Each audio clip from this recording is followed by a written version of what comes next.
So something interesting that's happening right now. I just had created some video clips, right? And I don't like the silence. And obviously, there's probably tools out there already that do this. But I want to trim out silence, right? Because I'm going to have to do a lot of editing anyway. Because there's a lot of long content. I need to compress it down for a video like this, and I don't want to have to deal with all of the pauses, right? And so, I was able to generate a script that it's doing a pretty good job. I'm still tweaking it a little bit, but it's going to work. It's a bash script that runs on Linux. It could run in any kind of terminal. You could write GUI-based programs to do this kind of work if you wanted to.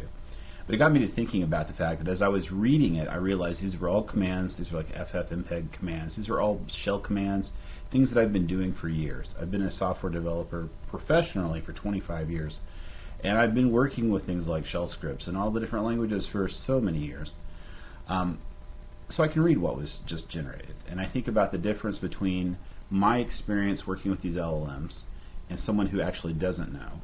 Do they ask themselves? Do they question, how does this work? Do they just run it, see what happens? And I wonder if I'm going to be like the last generation of software developers who actually understand how the code works under the covers. I know there's still people going to school, and there are people who are still learning the traditional, like all of software engineering. But it's a different place. It's a different time. And I've asked myself, should I embrace these LLMs or should I just keep on coding? And the answer was easy. I can just do the work faster if I let the LLMs take care of some of the load. Actually, majority of the load. Like if I just use English as my programming language, I get more done. And then if I don't like what I'm seeing, I stop it, I prompt it, I redirect it, and then if I have to, I go in and I change the code manually because it's, again, it shouldn't be a question of can I do it. It's the only way I've done it for 25 years is manually. Which is kind of weird because, I've gone through 4 different interviews. I'm currently looking for a new job. I've gone through 4 different interviews where I feel like I made it to the 3rd interview, and then I got in front of a couple of developers, and they came in with like with a list of questions, right?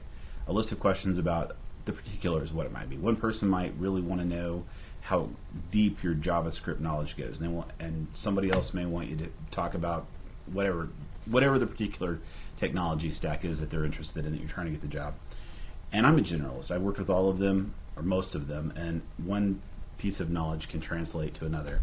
So it's just kind of bizarre to be evaluated on how well I can pull these things off the top of my head, whenever the particulars of any type of technical interview, it may not be it's like narrowing everything that I know down to, like, we're going to talk about 1% of what you know, but you better know that 1% like text